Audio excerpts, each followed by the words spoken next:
ओम शांति।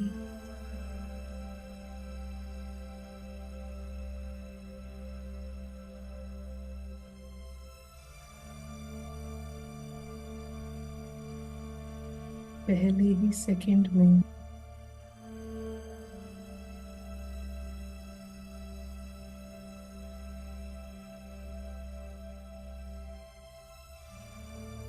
आत्मा, उड़ता पंछी,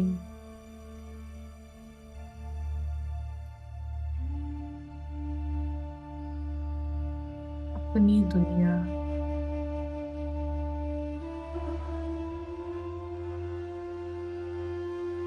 अपनी लाइट की दुनिया में पहले ही सेकंड ये पंछी पहुंच जाता है।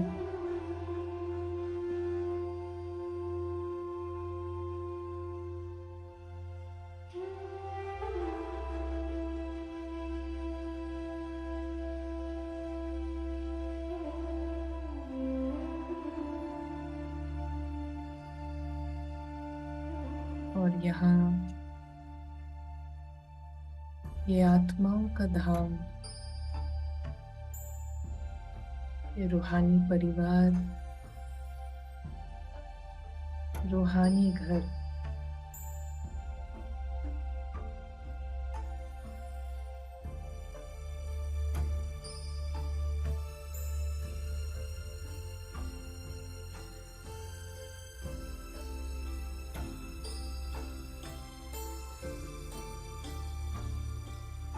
हर एक आत्मा लकी है,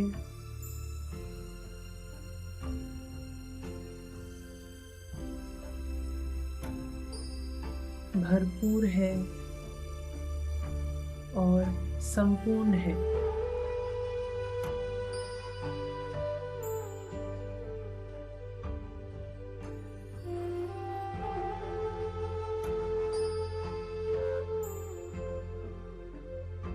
हर एक आत्मा का सत्य यही है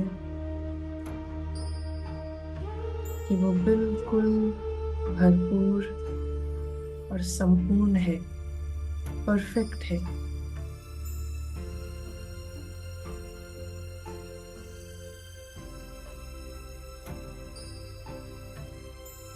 और आत्मा का निरंतर साथी है परमात्मा।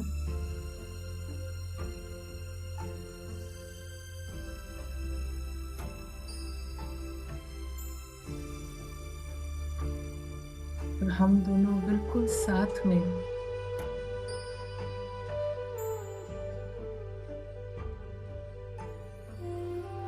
एक साथ हम दोनों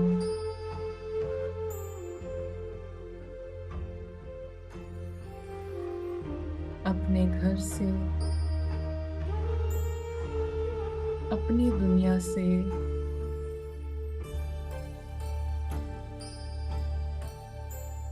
इस नाटक की दुनिया में आते हैं।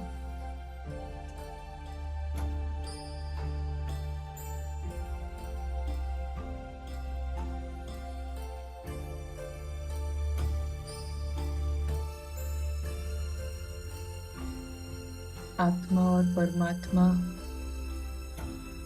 दोनों एक फॉरेन लैंड में आए हैं, फॉरेनर्स हैं।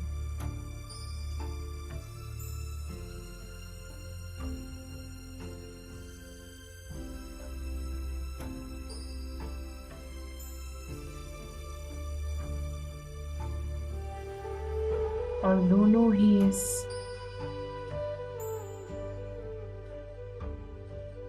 विचित्र ड्रामा को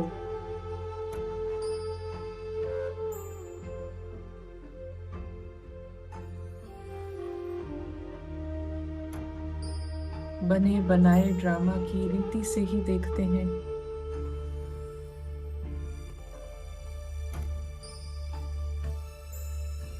और इसीलिए दोनों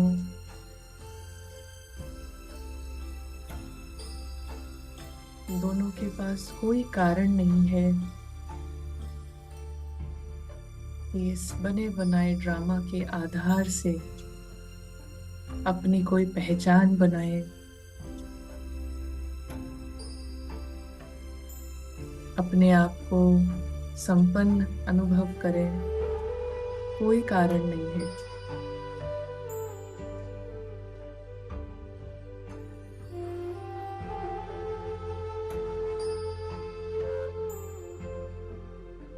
आत्मा अपने आनंद के अनुभव में है, अपने ब्लिस के एक्सपीरियंस में है।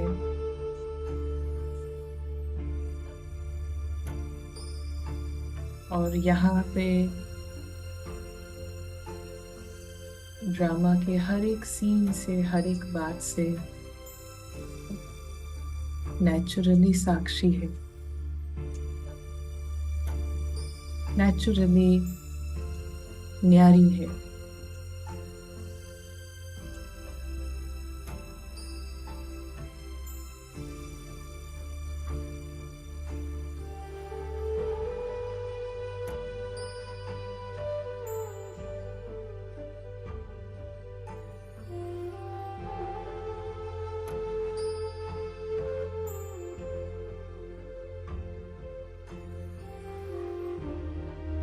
इसी डिविनिटी के साथ, इसी दिव्य बुद्धि के साथ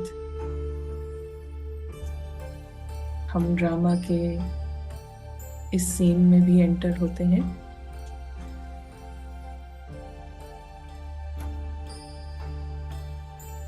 ओम शांति।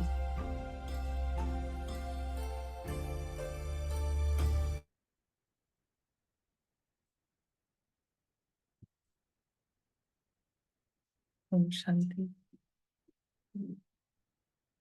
हम आज की जो बाबा की मुरली है, इसको देखते हैं।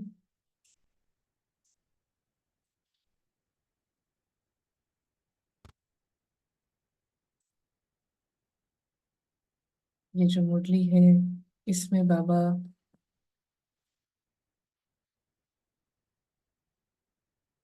हमें बताते हैं कि साक्षी हो पाठ देखते हुए, ना यहाँ पर जो पाठ चल रहा है उससे साक्षी होकर क्या होता है कि जो शक्ति का दान देना है वो दो। जो आसपास जो आत्माएं आती हैं संबंध संपर्क में, डिफरेंट रोल प्ले जो आसपास चलते हैं, तो उसमें बाबा कहते हैं कि जब साक्षी हो तो उनको भी जिस समय पे जो शक्ति का दान देना है वो दे सकते हैं।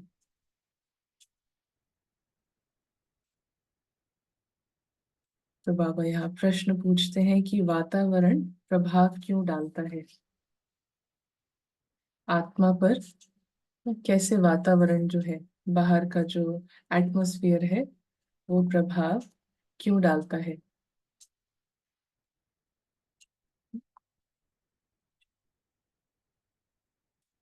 उसका भी कारण, उसका भी कारण क्या है। अपने पावरफुल वृत्ति द्वारा वायुमंडल को परिवर्तन करने वाले हैं। ये स्मृति भूल जाते हो। आत्मिक स्मृति का अर्थ है कि हम अपने पावरफुल एटीट्यूड से ना, वायुमंडल भी, एटमॉस्फेयर भी चेंज हो जाता है। तो ये अपने को किसी भी देह भान की पहचान में अगर रखा है, किसी भी तरह की बॉडी कॉन्शियसनेस है, और फिर मैं सोचूं कि मेरी वृत्ति से वायुमंडल परिवर्तन क्यों नहीं होता, तो ये सिर्फ आत्मिक स्मृति से, कंप्लीट हर प्रकार के देह भान से अपने को बिल्कुल ऊपर करके, हाँ, उपराम करके, तो वो जो आत्मिक स्मृति है उससे वायुमंडल परिवर्तन होता है। किसी भी प्रकार का देह भान, मैं सीनियर हूँ, मेरी ये पोजीशन, हाँ, मेरा ये कारोबार, हाँ, देह की भी कोई कोई भी पहचान से बंध कर नहीं होता, लेकिन अपने पावरफुल वृत्ति द्वारा वायुमंडल को परिवर्तन करने वाले हैं, ये स्मृति भूल जाते हैं। जब कहते ही हो विश्व परिवर्तक है, तो विश्व के परिवर्तन में वायुमंडल को भी परिवर्तन करना है। तो आजकल के वायुमंडल में कौन सी एनर्जी है? कौन सी एनर्जी है अभी जो वायुमंडल है, जिसको परिवर्तन करने की बात हो रही है? नेगेटिव माना क्या? नेगेटिव में क्या चीजें आती हैं?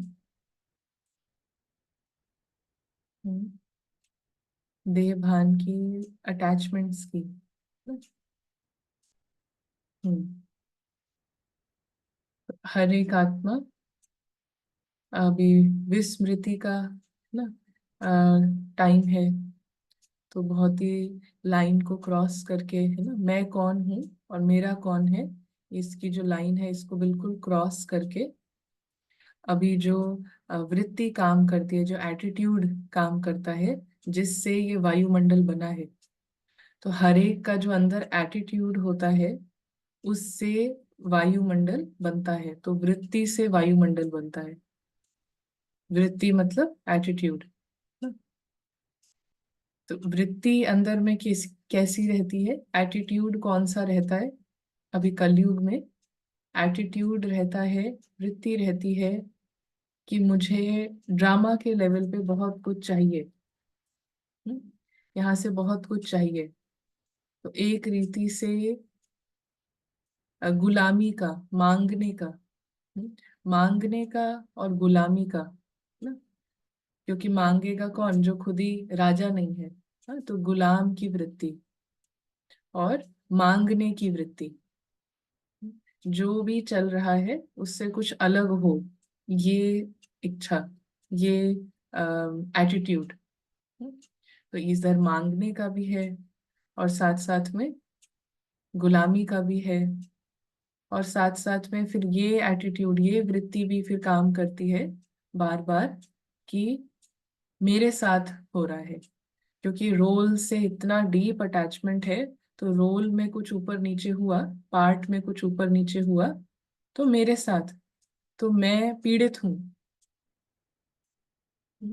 मेरे साथ क्यों हो रहा है? मेरे साथ ही हो रहा है, मुझे हो रहा है ये, तो मैं पीड़ित हूँ ना। बहुत पीड़ा।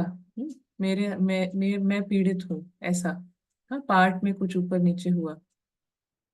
कर्तापन की वृत्ति रहती है। मुझे सब करना है, तो वो मैं और मेरे से मुख्य में तीन जैसे वृत्तियां तैयार होती हैं, एक गुलामी की, एक मांगने की, और एक पीड़ा। पीड़ित हूँ ऐसा। तो अब इस वृत्ति से ये वायुमंडल बना है। और आत्मिक जो वृत्ति है, वो बिल्कुल इससे ऑपोजिट है। आत्मिक वृत्ति मतलब मैं राजा हूँ, मैं आत्मा भरपूर, मैं आत्मा भरपूर हूँ। यहाँ से मुझे कुछ भी नहीं चाहिए, तो मैं आत्मा भरपूर हूँ। और साथ में मुझे कभी भी कोई, मैं मतलब पीड़ित नहीं हूँ किसी भी रूप से ना। नाटक में जो होता है, ड्रामा में, पर्दे में जो हो रहा है, उससे अलग है मेरा सत्य। मेरा सत्य बिल्कुल उससे अलग है ना। कभी आप किसी सेट पे गए हैं, शूटिंग होती है, तो कभी देखा होगा, बिहाइंड द सीन्स भी आप देख सकते हैं कि सेट लगाया जाता है। सेट में आग लगाई जाती है। अगर कोई ऐसा सीन है, तो उसमें अगर किसी को आग में कूदना है, तो उसको बहुत रीति से उसका मेकअप किया जाता है। अच्छा अच्छा, उसका हाथ में, चेहरे पर, है ना। और जिसने धक्का दिया है उसका भी कुछ सीन होगा, कुछ डायलॉग होगा। और जैसे ही सीन फिनिश होता है ना, जैसे ही सीन खत्म होता है, तो सेट का भी पैकअप हो जाता है, मेकअप भी हट जाता है। जो लगा कि आग लगने से इतना कुछ हुआ, तो वो वास्तव में मेकअप था, रियल तो था ही नहीं। रियल में जो एक्टर था उसको कुछ भी नहीं हुआ था। वो रोल को दिखाना था कि इसको आग लग गई। तो रोल का फिर वहां पे पेंटिंग और सब कुछ चला। लेकिन जैसे ही सीन शूट हो गया ना, कट हुआ, तो कट माना सेट का पैकअप, कॉस्ट्यूम का पैकअप, स्क्रिप्ट का पैकअप, सब कुछ पैकअप, सब कुछ फिनिश। पैकअप माना विड्रॉ। तो ऐसे ही आत्मा वास्तव में कभी भी किसी भी समय पर पीड़ित नहीं है, जिसको इंग्लिश में ऐसा बोलते हैं ना, विक्टिम, विक्टिम मेंटालिटी। तो आत्मा कभी भी पीड़ित नहीं है, तो हानि से परे है, पूरा भरपूर है। पीड़ा से बिल्कुल परे, हानि से बिल्कुल परे, बिल्कुल सेफ है, सुरक्षित है। तो ये है आत्मिक स्मृति। इससे वायुमंडल परिवर्तन होता है। मैं आत्मा संपूर्ण सुरक्षित, आत्मिक स्मृति माना मैं सुरक्षित, मुझे कुछ भी होता नहीं है ना। ना पानी गीला कर सकता है, ना आग काट सकती है, ना आग जला सकता है, ना चाकू काट सकता है आत्मा को, कुछ भी ना, कुछ भी नहीं हो सकता। तो ये सुरक्षा की जो फीलिंग है, ये सुरक्षा का जो अनुभव है, इससे वायुमंडल परिवर्तन। तो ये देह भान की वृत्तियां, इससे ये वायुमंडल बना है, ऑफिस का चाहे घर का चाहे जिधर भी। और अब आत्मिक स्मृति से, आत्मिक वृत्ति से ये वायुमंडल तैयार होता है, कंप्लीट सुरक्षा का। इसीलिए सतयुग में किसी भी जानवर को कोई डर नहीं है कि मुझ पे ये बड़ा वाला जानवर अटैक कर सकता है ना। जंगल है या जो भी गार्डन है, वहां पे अकेले भी कोई बच्चा चला जाए, छोटा सा बच्चा, अकेले, बिल्कुल अकेले 2 साल का बच्चा, वो कोई एयरप्लेन उड़ाने लगे, कोई हानि, कोई डर का वाइब्रेशन नहीं है, किसी भी तरह का डर का, चिंता का कोई वाइब्रेशन नहीं है, क्योंकि आत्माएं सब इतनी अम, स्मृति में है कि हम सुरक्षित हैं, मैं आत्मा सुरक्षित हूँ। तो ये आत्मिक स्मृति से वायुमंडल को भी परिवर्तन करना है, अशुद्ध को ही शुद्ध बनाने के लिए निमित्त हो। तो अब हम सब इंस्ट्रूमेंट, आत्माएं सब इंस्ट्रूमेंट्स हैं ना, सब निमित्त है। किस चीज के लिए? अशुद्ध को शुद्ध बनाने के लिए ना, अशुद्ध को शुद्ध बनाने के लिए। अब बाबा कहते हैं, बहुत हंसी की बात है ये, तो बाबा कहते हैं, फिर ये क्यों सोचते हो कि वायुमंडल ऐसा था, मैं इसलिए कमजोर हो गया। हम्म? निमित्त ही जिस काम के बने हैं ना, वो एक काम के बने हैं निमित्त, और उसी काम के लिए अंदर से संकल्प आता है कि ये पहले से ही स्ट्रांग हो तो फिर मैं अच्छा चलूंगा ना, ये अच्छा हो जाए तो मैं तो अच्छे से ही चलूंगी, है ना। तो एक ही काम के निमित्त है, अशुद्ध को शुद्ध बनाने के लिए। और उसी एक ही काम के लिए सोचते हैं कि ये खराब है तो इसलिए मैं खराब ना, ये कमजोर है तो इसलिए मैं कमजोर हो गया। जब है ही कलयुग, तमो प्रधान, आसुरी सृष्टि, है ना। तो ये सारी तीन वृत्तियों से, ये मांगने की, हाँ, और इन सब से क्या हुआ है? आसुरी, आसुरी सृष्टि। तो वृत्ति से वायुमंडल, वायुमंडल से बिल्कुल प्रैक्टिकल दिखने वाले संस्कारों की सृष्टि, है ना, बिल्कुल फिजिकल रूप से हमें दिखेगा, तो आसुरी वृत्ति। हाँ, ये तीनों वृत्तियों को कहा जाएगा आसुरी वृत्ति, और इससे तैयार हुई है कलयुग, आसुरी सृष्टि, जिसमें मेन लॉ यही है कि दुख देना और दुख लेना। हम्म, तो बाबा कहते हैं कि उससे, उसमें वातावरण अशुद्ध ना होगा तो क्या होगा? तमोगुणी सृष्टि के बीच रहते हुए वातावरण को परिवर्तन करना, यही ब्राह्मणों का कर्तव्य है। यही उस आत्मा का कर्तव्य है जो कि ज्ञान में ना इंटरेस्टेड है, ज्ञान के रीति से सब देखती है, जो अपने अपने रियल अनुभवों में इंटरेस्टेड है, अपनी रियल फीलिंग्स को, रियल फीलिंग्स में इंटरेस्टेड है, उसके एक्सपीरियंस में है। तो यही है ब्राह्मणों का कर्तव्य, है ना? ज्ञान में, सत्य में इंटरेस्टेड। उसको अनुभव करने में, हाँ, ये है काम।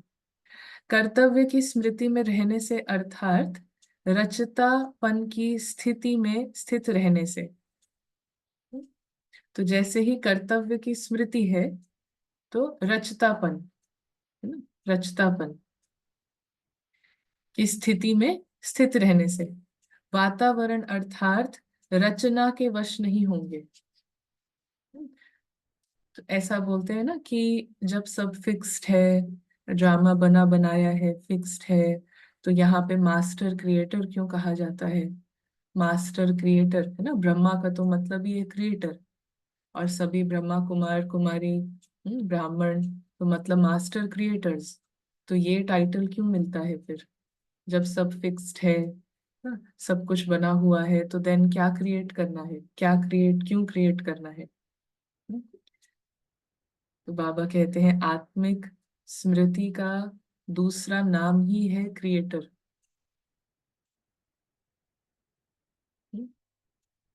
रोल से परे, पार्ट से परे, जो आत्मा स्वतंत्र है, इंडिपेंडेंट है, आत्मिक एक्सपीरियंस में, ना, आत्मिक उसकी दृष्टि है, तो वो काम ही उसका क्रिएटर का रहता है, क्रिएशन का। तो मास्टर क्रिएटर का भी जो पार्ट है, वो भी एक पार्ट है। तो उन आत्माओं का पार्ट है जो ये ड्रामा से इंडिपेंडेंट रहती है। तो उन आत्माओं का, क्योंकि जब तक आत्मा शरीर में है कुछ पार्ट तो चलेगा, है ना, पार्ट तो चलना ही है। जब तक आत्मा शरीर में है तो कुछ पार्ट चलेगा। अब जो आत्मा इस शरीर में रहते हुए इस पार्ट से इंडिपेंडेंट एक्सपीरियंस करती है, इंडिपेंडेंट एक्सपीरियंसेस में रहती है, तो वो, उसका पार्ट ही चलेगा मास्टर क्रिएटर का, है ना। तो वातावरण अर्थात रचना के वश नहीं होंगे, तो जो सोचना चाहिए कि परिवर्तक होके परिवर्तन कैसे करूं, इस सोचने के बजाय ये सोचने लग जाते कि वातावरण ऐसा है इसीलिए कमजोर हो गया हूं, वातावरण बदलेगा तो मैं बदलूंगी, वातावरण अच्छा होगा तो स्थिति अच्छी होगी। लेकिन वातावरण को बदलने वाला कौन, ना, वातावरण को बदलने वाला कौन? वो आत्माएं जिनका पार्ट है मास्टर क्रिएटर। और जो आत्मा अपने को आत्मिक दृष्टि से ही देख रही है और चल रही है और उसी में इंटरेस्टेड है, तो उसका साकार में पार्ट ही चलता है क्रिएशन का, क्रिएटर। लेकिन वातावरण को बदलने वाला कौन, ये भूल जाते हो। तो इस कारण थोड़े से वातावरण का प्रभाव पड़ जाता है। और क्या कहते हो कि संबंधी नहीं सुनते या संग अच्छा नहीं है, ना, ऐसा लगता है कि संबंधी नहीं सुनते और संग अच्छा नहीं है, इस कारण शक्तिशाली नहीं बनते, ना। इस कारण क्या होता है, शक्तिशाली नहीं बनते। बाप दादा ने तो पहले से ही सुना दिया है कि हर आत्मा का अपना अपना अलग अलग पार्ट है, ना। बाबा ने पहले से ही सुना दिया है कि हर आत्मा का इस बने बनाए ड्रामा में बना बनाया अलग अलग अपना अपना पार्ट है। तो अभी जो स्क्रिप्ट चल रही है ड्रामा के फाइनल सीन्स की, हम्म, तो उसमें कोई आत्मा, अभी उसका सतोगुणी पार्ट चल रहा है, ना, जो अभी अभी आई है अपने घर से, परम धाम से अभी भी आ रही हैं, तो उनका जो पार्ट शुरू होता है वो सतोगुणी होता है। फिर कोई जो है वो थोड़ा प्ले कर चुके हैं, कुछ एक जन्म हो चुका है ऑलरेडी, एक एक कॉस्ट्यूम लेके पार्ट प्ले कर चुके हैं, तो वो अभी रजोगुणी पार्ट में होंगे। और कोई फिर तमोगुणी भी प्ले कर रही हैं आत्माएं। तो जब वैरायटी आत्माएं हैं और वैरायटी ड्रामा है, तो सब आत्माओं का एक जैसा पार्ट हो नहीं सकता, ना। तो अभी है बेहद की, ना, बेहद की खिचड़ी ना, उसमें हर तरीके के पार्ट हैं और हर तरीके से ना, कलयुग में भी न्यू न्यू जो सोल्स आ रही है वो इंस्टेंटली तमोगुणी पार्ट नहीं प्ले करती है ना, वो सतोगुणी भी पार्ट प्ले करती है। हम अक्सर करके ये देखते हैं, विदेश में ये बहुत एक्सपीरियंस होता है ना, कि ये सोल्स जैसे बिल्कुल न्यू आई है। कई बार ऐसा अनुभव होता है कि बिल्कुल न्यू है ना, उनकी एनर्जी, उनका वो बिल्कुल फील ही होगा कि दे अभी उनका जैसे पहला दूसरा है ना, ये दूसरा कॉस्ट्यूम के साथ ये पार्ट है या पहले से भी है। तो उनका वो ऑनेस्टी, उनका वो सब कुछ बिल्कुल आपको बिल्कुल क्लियर स्पष्ट अनुभव होगा कि ये, हाँ, कलयुग के उससे नहीं है। बट फिर उनका डाउनफॉल भी बहुत जल्दी होता है, क्योंकि एक जन्म में ही फिर वो, हाँ, 50-60 वर्ष में ही वो तीनों फेजेस में आना है, सारे फेजेस को क्रॉस करना है। तो इस रीति से सब आत्माओं का एक जैसा पार्ट अभी नहीं हो सकता। अगर किसी आत्मा को तमोगुणी अर्थात अज्ञान का पार्ट है, तो शुभ भावना और शुभ कामना से उन आत्मा को शांति और शक्ति का दान दो। शांति और शक्ति का दान दो जिन आत्माओं का अभी अज्ञान का पार्ट है। तो लेकिन बाबा कहते हैं कैसे होगा, जो अज्ञान का बहुत पार्ट प्ले कर रही है आत्मा, उसको शांति का और शक्ति का दान कैसे दे सकते हैं। लेकिन उसी अज्ञानी के पार्ट को देखकर अपनी श्रेष्ठ स्थिति के अनुभव को भूल क्यों जाते हो। पार्ट को देखने से अपनी स्थिति से भी हम, अपनी जो आत्मिक स्थिति है ना, उससे भी हम नीचे आके हम भी अपने पार्ट में फंसते हैं ना, ये आत्मा भी अपने पार्ट से अटैच हो जाएगी और फिर अपने पार्ट से अटैच होके फिर good good wishes, good feelings वो नहीं जा सकती, वो नहीं क्रिएट हो सकती ना। तो जब हम किसी का पार्ट देखते हैं तो नेचुरली श्रेष्ठ स्थिति, आत्मिक स्थिति से नीचे आ जाते हैं। तो अपनी स्थिति में हलचल क्यों करते हो, साक्षी हो पाठ देखते हुए। जो शक्ति का दान देना है वो दो।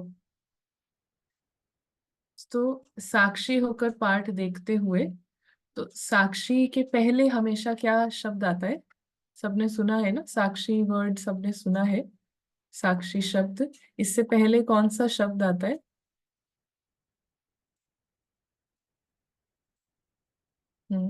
और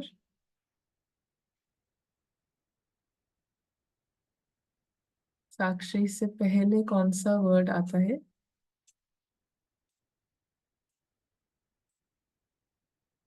हम्म ना, अभी कई, हमने जैसे कईयों से इंटरेक्शन होता है ना, कई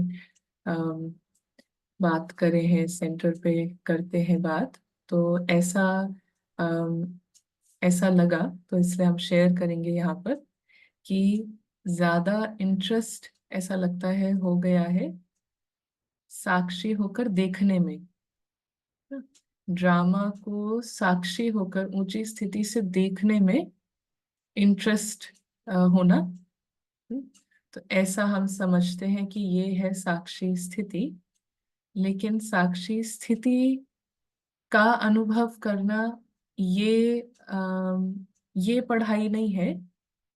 पढ़ाई है कि साथी के अनुभव में रहना। हम्म, तो इंटेलेक्चुअली नॉलेज सही है, हाँ राइट है कि साक्षी होकर ये कार्टून शो देखना, ड्रामा को ड्रामा की रीति से। लेकिन वो होगा ही तब जब हम साथी के अनुभव में हैं, जब मैं आत्मा अपने आत्मिक एक्सपीरियंसेस में हूँ, अलौकिक एक्सपीरियंसेस में हूँ ना। तो जैसे दो बच्चे हैं, वो बैठकर कार्टून देख रहे हैं, ओके, कार्टून देख रहे हैं, तो वो दोनों बहुत एंजॉय कर रहे हैं कार्टून को देखना। हम्म, तो वो कार्टून को देखना एंजॉय क्यों कर रहे हैं?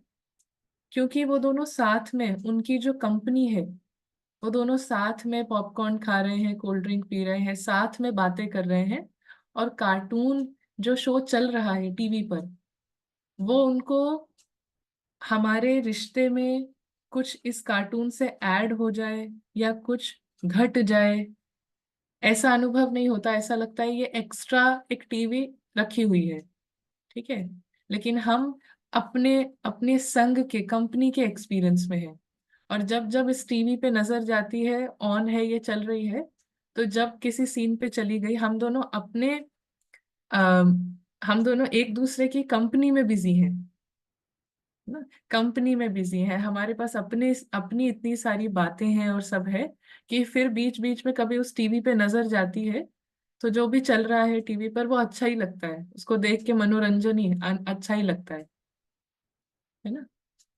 लेकिन मैं टीवी को देखती रहूं, देखती रहूं, देखती रहूं, ये साक्षी नहीं है। साक्षी का मतलब है साथी, साथ के कंपनी में है। आत्मा कभी भी अकेली नहीं है। आत्मा कभी भी अकेली नहीं है, परमात्मा के साथ है, और हम दोनों एक एक कंपनी में है, एक संग में है, एक अपने एक्सपीरियंस में है। हाँ, तो साथी इज वेरी इंपॉर्टेंट। हाँ, साथी। तो यहाँ पर बाबा यहाँ पे कहते हैं कि साक्षी होकर पाठ देखते हुए जो शक्ति का दान देना है वो दो। तो जब साथी का अनुभव है और हम अपने अलौकिक एक्सपीरियंस में हैं, तो ये जो आत्मा की अबंडेंस, ये जो सुरक्षा का जो वृत्ति है, जो फीलिंग है ना, मुझे कुछ नहीं हो सकता, हाँ, होता ही नहीं है। हाँ, इस जो फीलिंग से, जैसे बाबा बिल्कुल एक थॉट देंगे, इधर कुछ किसी को कुछ देना है, किसी को कुछ चाहिए, वो एक थॉट आएगा, और वो थॉट पे सोचने का भी नहीं होगा कि मैं ये शक्ति दे दूं, ये मैं इनको बोल दूं। वो जस्ट आया और इधर से उधर पास हो जाएगा ना। निमित्त, मैं निमित्त बनी, ये भी फील नहीं होगा, फील ही नहीं होगा, क्योंकि थॉट ही किसी और का, किसी और के लिए वो चला गया इधर से। जैसे हम एक वो बन के खड़े हैं और यहाँ से बॉल आई और बाउंस होके उधर चली गई ना। तो इतना भी एहसास नहीं होता कि हम इधर निमित्त बने ना। तो ये है साथी के साथ का एक्सपीरियंस। तो जो शक्ति का दान देना है वो दो। तो वो शक्ति कौन सी देनी है, क्या है, वो एकदम एक्यूरेट इधर से आएगी।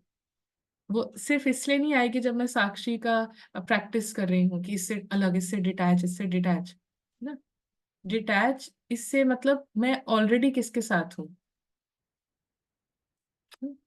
ऑलरेडी जिसके साथ हूँ उसका वो इंटेलिजेंस जो है, हाईएस्ट इंटेलिजेंस, बुद्धिवानों की बुद्धि, वो संकल्प, वो जो देगा वो बिल्कुल राइट रीति से होना ही है ना? तो बाबा कहते हैं लेकिन घबराओ मत। तो ऐसा हो सकता है ना कि साक्षी होकर भी घबरा रहे हैं, क्योंकि मोर एफर्ट इज टुवर्ड्स इधर से डिटैचमेंट। बट पहला चीज है कि मैं साथी हूँ, साथी हूँ भूल गया है, तो फिर अकेले हम लगे हुए हैं इससे डिटैच कि ये कार्टून शो, पपेट शो, तो देन वो बहुत स्लिपरी रहेगा, इधर फिसलते रहेंगे ना। वो फोर्स बहुत तेज होगा, पुल पुल का। तो ऐसा हो सकता है कि साक्षी होके भी घबरा रहे हैं, क्यों? क्योंकि साथी का अनुभव ना, तो साथी एंड साक्षी, साथी और साक्षी ना अपने एक्सपीरियंस में आए। अपना जो ब्लिस है आत्मा का, अपना जो साइलेंस है, इस एक्सपीरियंस को मैं एंजॉय कर रही हूँ। मैं अपने आनंद के बॉडीलेस, हाँ, जो सूक्ष्म सितारा है, उस एक्सपीरियंस को मैं इंजॉय कर रही हूँ। और फिर जो आसपास दिखता है, होता है, वो तो है ही कार्टून शो, वो तो है ही अलग। उस पे तो नजर ही पूरे टाइम उधर नहीं रहेगी, अपने एक्सपीरियंस को हम इंजॉय कर रहे हैं। और जब नजर उधर जाएगी तो वो साक्षी होके ही दिखेगा। तो अपने सत्व प्रधान पार्ट में स्थित रहो। तमोगुणी आत्मा के संग के रंग का प्रभाव पड़ने का कारण है, कहीं से भी प्रभाव पड़ने का कारण क्या है? सदा बाप के श्रेष्ठ संग में नहीं रहते। सदा बाप के श्रेष्ठ संग में नहीं रहते।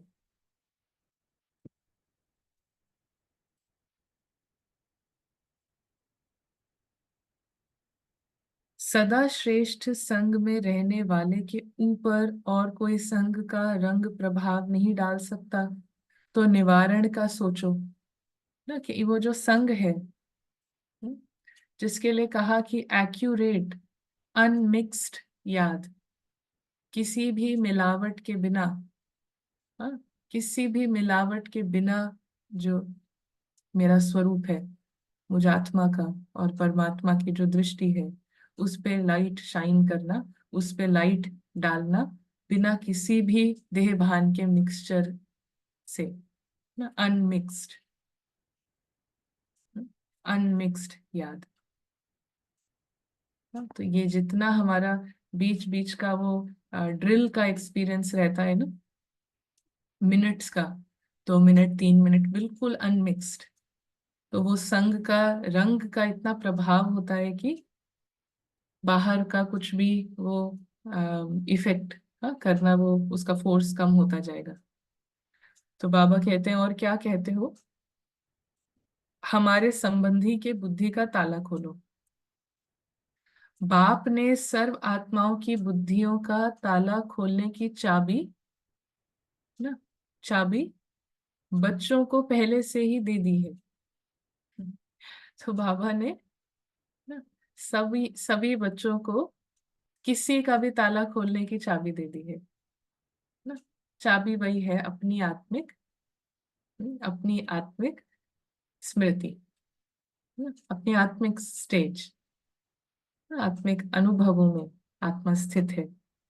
तो चाबी सभी आत्माओं के पास ही है, जिसका ताला खोलना है, जिसका जो भी बुद्धि का ताला खोलना है, उनको समझ में आए वो आए, उसकी चाबी बाबा ने बच्चों को ही दी है।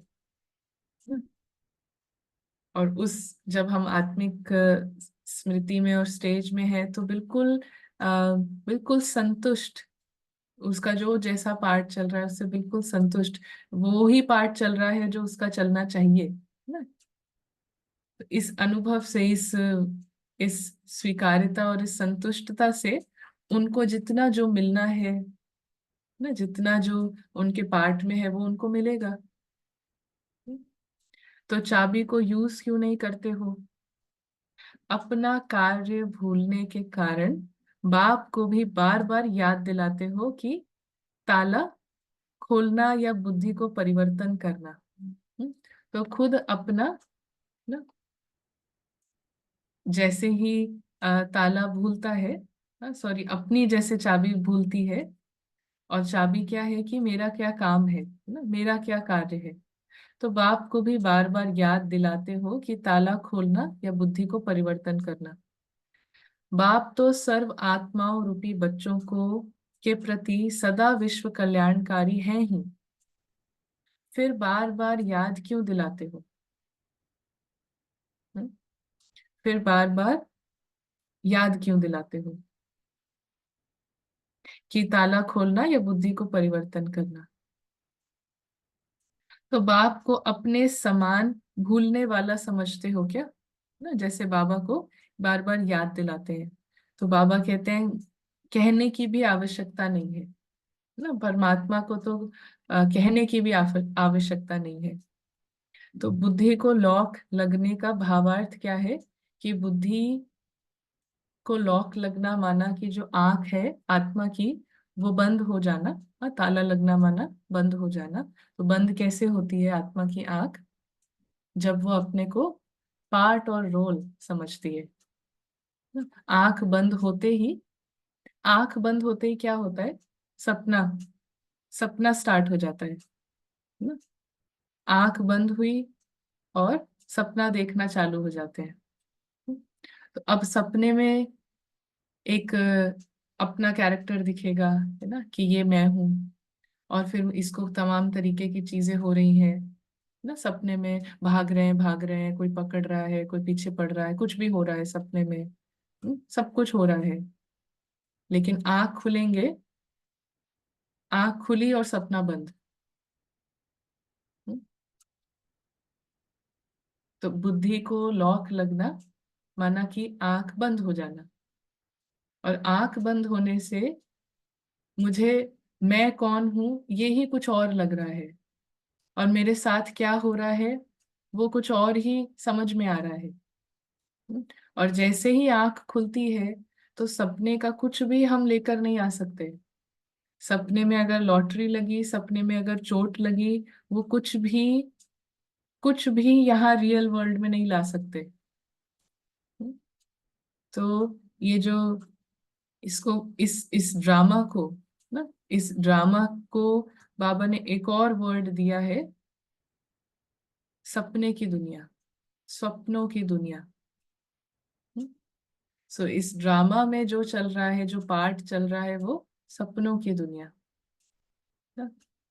तो जैसे ही आत्मा की आंख बंद हुई, बुद्धि का ताला लगना मतलब सपने में जो हो रहा है, ड्रामा में जो हो रहा है, वो मैं समझूं कि ये मैं हूँ, जो पार्ट चल रहा है वो मैं हूँ। तो ये है बुद्धि को लॉक लगना। तो दूसरे सबकी बुद्धि को लॉक लगा हुआ है और बाबा ने चाबी दी है। हर एक आत्मा जो ज्ञान में स्टडी कर रही है उसको चाबी दी है। और चाबी है कि तुम सपने से बाहर, सपना फिर भी चल रहा है, ड्रामा फिर भी चल रहा है, लेकिन तुम्हारी आंखें खुली हुई है। तुम आंख खोल कर भी सपना देख सकते हो ना।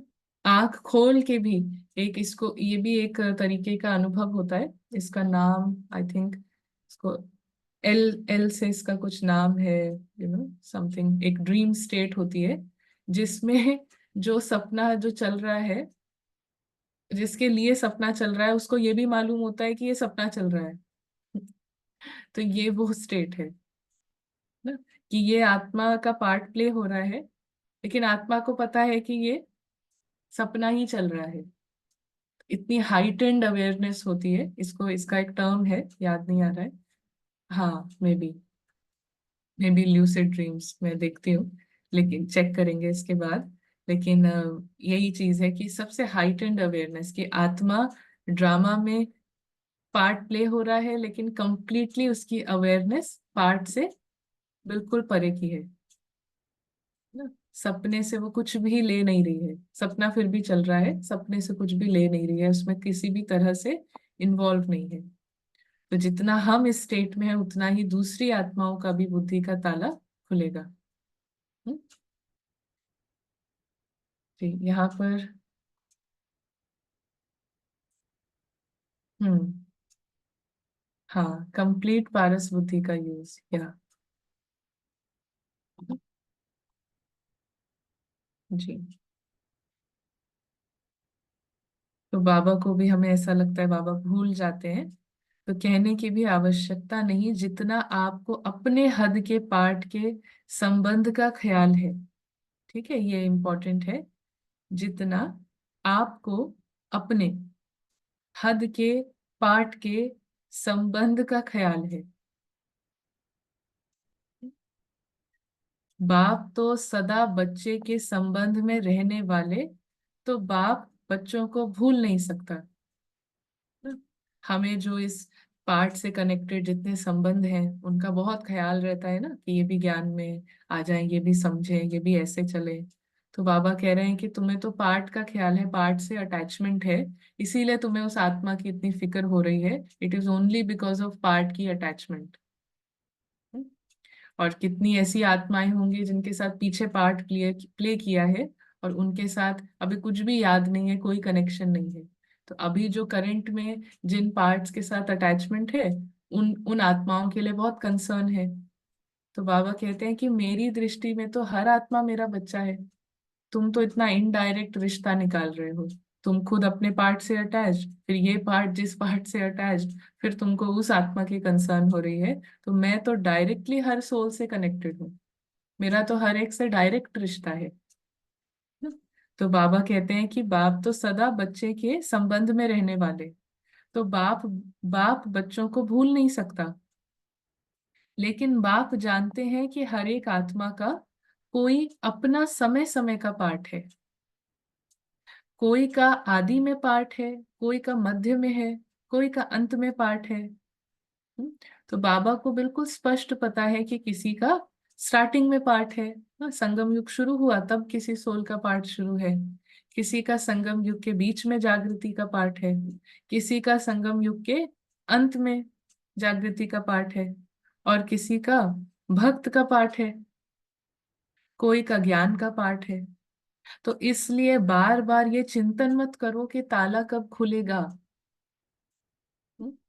बार बार ये चिंतन मत करो कि ताला कब खुलेगा, लेकिन ताला खोलने का साधन है,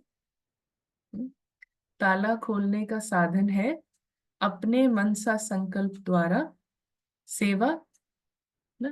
ताला खोलने का साधन क्या है कि आप सपने से बाहर आओ ना, और फिर जो मन के जो संकल्प हैं उस मन में सत्य के संकल्प होंगे, और सत्य के संकल्प द्वारा सेवा। तो अपने मनसा संकल्प द्वारा सेवा, अपनी वृत्ति द्वारा वायुमंडल को परिवर्तन करने की सेवा। तो अपनी वृत्ति द्वारा अब जो संकल्प है ना, तो वो है आत्मिक, और इसीलिए जो वृत्ति है वो है आत्मिक, कंप्लीट जागृति। तो अपने जीवन के परिवर्तन द्वारा आत्माओं को परिवर्तन करने की सेवा की फर्ज अदाई निभाते चलो। तो फर्ज अदाई क्या है कि अपने जीवन के परिवर्तन द्वारा ही दूसरों के जीवन परिवर्तन की सेवा है ना। अपने जीवन में जितना परिवर्तन है उतना ही दूसरों के जीवन में परिवर्तन करने की फर्ज अदाई निभाते चलो।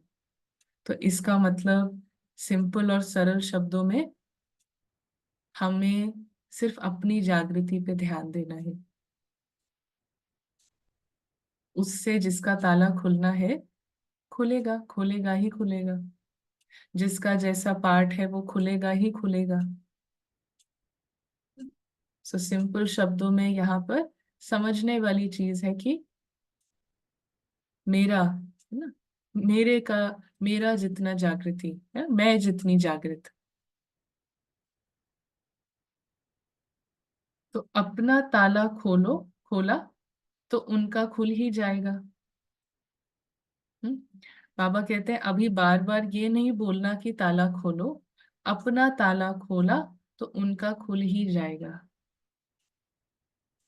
मुख्य तीन बातें बार बार लिखते और कहते हो, योग क्यों नहीं लगता। हम्म। बाबा कहते हैं तीन बातें, जो भी कोई कहता है, जो भी कोई कहता है कि इनका ताला नहीं खुलता, इसका ताला खोलो, तो वो मुख्य रीति से तीन बातें कहता है। हम्म। जिसके अंदर भी ये थॉट आता है कि इनका ताला खोलो, ये फैमिली का या उसका इसका, तो बाबा कह रहे हैं उनका ये संकल्प जरूर आता है। तो उनका पहला संकल्प क्या होता है कि मेरा योग क्यों नहीं लगता। फिर दूसरा रहता है कि ताला क्यों नहीं खुलता, और तीसरा रहता है कि माया क्यों आती है। तो दूसरों को चेंज करने का या दूसरे का ताला खुलने का संकल्प भी किसको आता है, जिसको अंदर से ये रहता है कि मेरा योग क्यों नहीं लगता। जिसका कनेक्शन का एक्सपीरियंस होगा वो फिर नेचुरली वो देखेंगे उसका रिजल्ट बाहर में कैसे है ना। तो वो प्रभाव देख के वो थॉट भी नहीं आ सकता कि ये भी आ जाए या वो भी आ जाए ना। हम अपने में इतना बिजी है, अपने अनुभवों में बिजी रहने से वो सब तो नेचुरली होता है। तो बाबा कहते हैं मुख्य तीन बातें बार बार लिखते हो और कहते हो, योग क्यों नहीं लगता, ताला क्यों नहीं खुलता, और माया क्यों आती है। तो बाबा कहते हैं सोचते बहुत हो। हम्म। एक होता है ना कि अनुभव करने में बिजी रहना, और एक होता है सब सोचने में बिजी रहना। तो सोचना मतलब ही माया हैज एंटर्ड। एक्सपीरियंस करने से ज्यादा सोचने में इंटरेस्ट है ना। सोचने में इंटरेस्ट माना चिंतन, यू नो, एक एक ज्ञान का भी चिंतन में, अगर एक्सपीरियंस करके चिंतन नहीं है, सिर्फ चिंतन ही चिंतन है, तो फिर उसमें एक्सपीरियंस, देखिए अनुभव की अथॉरिटी फाइनल अथॉरिटी है, सबसे बड़ी अथॉरिटी है ना। तो even if we keep thinking, सोचते रहते हैं, हाँ, तो सोचने में भी बाबा क्या कह रहे हैं, माया को भी मजा आता है। ठीक है, माया एंजॉयज दिस। तो जैसे मल्ल युद्ध में भी अगर थोड़ा सा भी गिरने लगता है तो दूसरे को मजा आता है, और गिर कर ऊपर चढ़ने का, और गिरा कर ऊपर चढ़ने का। हाँ, ये एनालिसिस पैरालिसिस किसी ने लिखा है।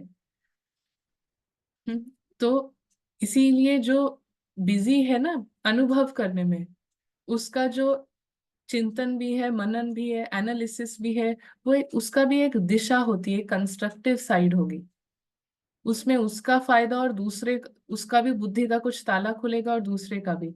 लेकिन विदाउट अनुभव जब हम एनालिसिस करते रहेंगे, उसका मनन चिंतन करते रहेंगे, तो वो थिंकिंग में ही जा रहा है। इट इज जस्ट कि ओवर थिंकिंग के बजाय वो स्पिरिचुअल ओवर थिंकिंग है, तो है ओवर थिंकिंग ही, है ना।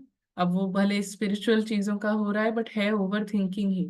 थिंकिंग, थिंकिंग के लेवल से ऊपर आके समझ अनुभव के लेवल पे, ना ये लेवल पे हम आए, ना? और यही आत्मा का लेवल है, ना यही आत्मा का नेचुरल लेवल है, अनुभव का, फीलिंग का। तो माया घबराया हुआ देखकर, अच्छा, तो माया क्यों आई? हम्म? तो माया, मल युद्ध का बाबा ने एग्जाम्पल दिया कि उसको मजा आता है गिराकर ऊपर चढ़ने का। तो जब ये सोचते हो माया आ गई, तो माया क्यों आई? तो माया घबराया हुआ देखकर और वार कर लेती है। इसीलिए सुनाया कि माया आनी ही है। माया का आना अर्थात विजयी बनाने के निमित्त बनना, शक्तियों की प्राप्ति को अनुभव में लाने के लिए निमित्त कारण माया बनती है। जितनी भी शक्तियां हैं उनकी प्राप्ति के अनुभव में और जाने के लिए ना, माया जो है निमित्त बनती है। अलग सिचुएशंस बोलिए, अलग अलग दूसरे किरदार बोले, और अंदर में भी कुछ तरीके का तूफान है, तो ये निमित्त बनता है कि इससे मैं, फिर से मैं इन सब से अलग, इन तूफानों से अलग मैं कौन, ना।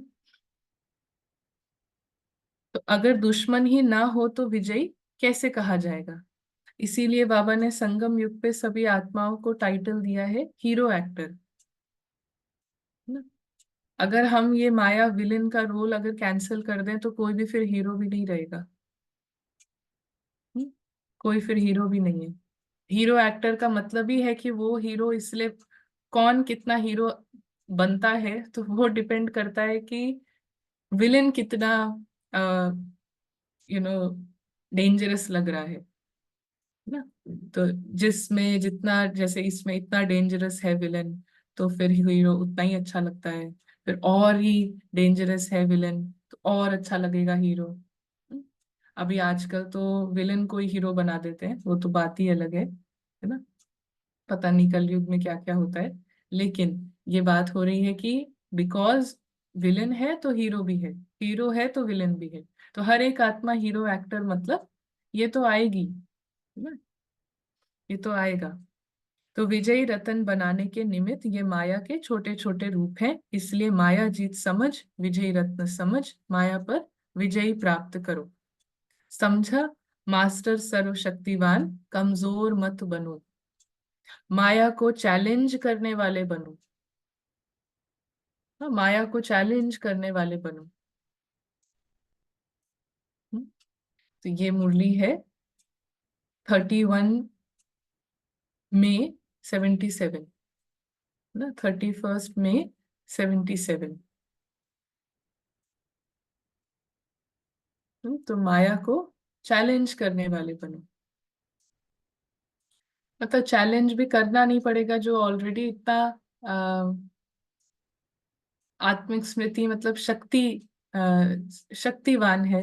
तो उधर माया फील करती है कि आई एम बीइंग चैलेंज्ड, ना मैं चैलेंज्ड दिखाते हैं ना कोई जो बिल्कुल रॉयल है, बिल्कुल जो जितना सिक्योर्ड है, जो जितना सेफ है, तो ऑलरेडी उसके आसपास ईगो जो है वो चैलेंज्ड ही फील करता है, खुद ही डरा हुआ रहता है। ऐसे ही है माया का।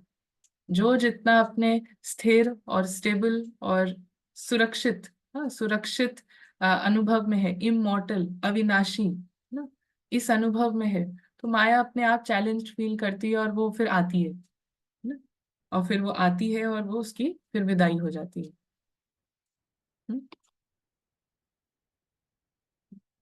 What is the importance of friends relatives we meet in our day to day life? वो दिखाते हैं हमको कि हम अभी भी कितने अटैच्ड हैं इस रोल से।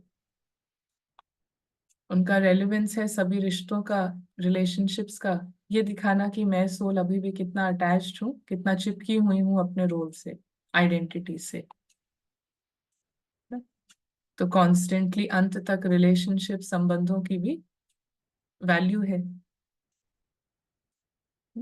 तो दे कुछ उनका ऐसा बोलना, ऐसा करना, उनका कुछ बिहेवियर हर बार दिखाएगा कि आत्मा कहाँ अभी भी अटैच्ड है, किस आइडेंटिटी से कहाँ चिपकी हुई है, और मुझे उससे ऊपर जाना है।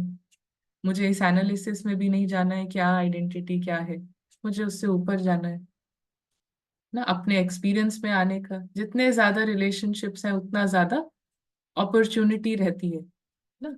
इसीलिए हम सेंटर के एनवायरनमेंट पे बहुत थैंकफुल फील करते हैं, क्योंकि इतने लोगों का आना जाना रहता है, इतने इंटरेक्शंस होते हैं, इतने डिफरेंट संस्कारों के जो फैमिलीज होती हैं सेंटर पर। तो वो जो गृहस्थी है, इतनी बड़ी गृहस्थी होती है, 200 लोग, 100 लोगों से और डेली इंटरेक्शन में भी कितने आते हैं। सो जितने ज्यादा इंटरेक्शंस उतना लकी है फॉर ग्रोथ, क्योंकि उतना हमें काम नहीं करना पड़ेगा, ऑलरेडी काम करा कराया ही मिल रहा है। जैसे एक होता है ना कि टेस्ट पेपर खुद से क्रिएट करो, और एक है कि ऑलरेडी बना बनाया टेस्ट पेपर, जस्ट आप हर बार उस आइडेंटिटी से परे अपने एक्सपीरियंस को और फर्म करते जाओ, रीअफर्म करते जाओ। तो वो हर रिश्ता फिर वो हेल्प करता है। हेल्प, हर रिश्ता हर जगह हेल्प ही कर रहा है ना। लेकिन जस्ट एक याद आया कि यहाँ पे हम ऐसे ही फील करते हैं कि बिल्कुल ऑलरेडी नो काम करके, जैसे अपने आप ही जो हम सोचते हैं हमसे मिस हो जाता, शायद ये वाली चीज मैं खुद करती तो मिस हो जाती। बट वो इतने सारे संस्कार आते हैं, इतने सारे तरह तरह के, डिफरेंट डिफरेंट लेवल्स के, फेजेस के।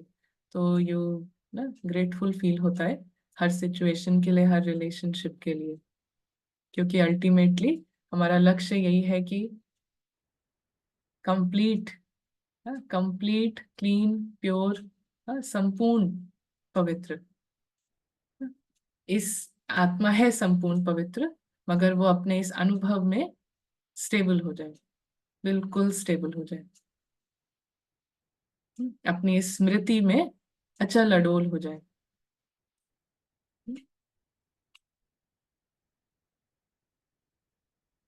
हम्म।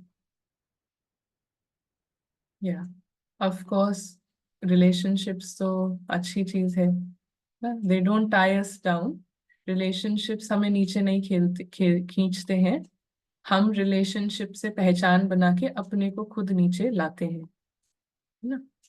और यहाँ पर वीडियो गेम्स खेलते थे तब उसमें स्टेज बाय स्टेज विलेन भी डेंजरस होता जाता था लास्ट स्टेज तक। यस ना। और इसीलिए वो और विक्ट्री ना, विक्ट्री का एक्सपीरियंस बढ़ता है। सो कोई भी रिलेशनशिप प्रॉब्लम नहीं है। इनफैक्ट जितने ज्यादा रिलेशनशिप्स हैं, तो रिलेशनशिप से कार्मिक अकाउंट नहीं है, बट मुझ आत्मा को अपॉर्चुनिटी मिलती है कि मैंने ही कितनी पहचानों से पहचान बनाई हुई है। हद के ड्रामा में जो पार्ट है, इस सपने से मैं कितनी ज्यादा अटैच्ड हूँ। तो जितने ज्यादा रिलेशनशिप्स, उतना ज्यादा अपॉर्चुनिटी कि मैं इससे ना फ्री, मैं इससे बिल्कुल फ्री।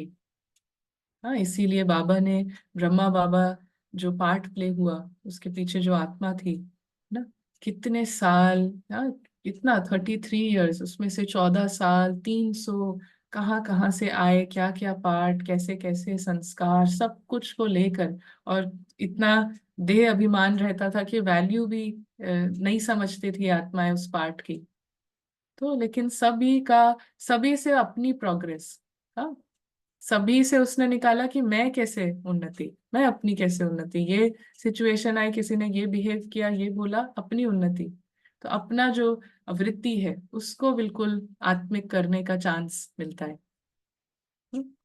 और इसीलिए इतना इतना जल्दी बाबा ने अपने पे वर्क करके उस फाइनल स्थिति को, बेस्ट स्टूडेंट बने ना। तो चलिए,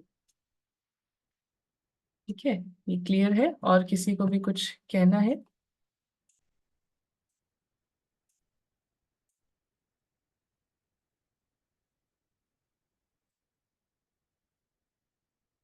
ना? मुरली स्पष्ट है।